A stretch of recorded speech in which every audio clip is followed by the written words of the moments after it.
Ito ang kailangan mong malaman bago ka bumili ng LXUB Sumubot B3, and let me explain it to you in 60 seconds.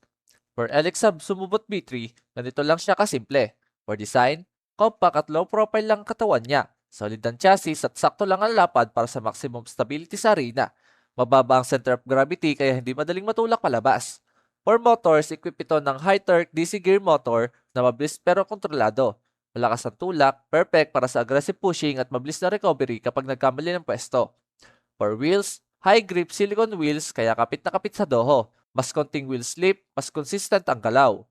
For sensors, meron itong multiple sharp sensor para sa enemy detection, plus IR line sensor para hindi basta-basta mahulog palabas sa arena. Smart ang positioning kaya mas mabilis ang response time. For control and brain, powered by reliable microcontroller na madaling i-program at i-tune. Beginner friendly pero competitive level ready. For power, gumagamit tayo ng battery efficient setup na kaya mag-last ng buong match nang walang performance drop. So kung naghahanap ka ng sumubot na simpleng gamitin, madaling i-upgrade at pang competition talaga, LXUB Sumubot B3 is a solid choice. Kaya naman,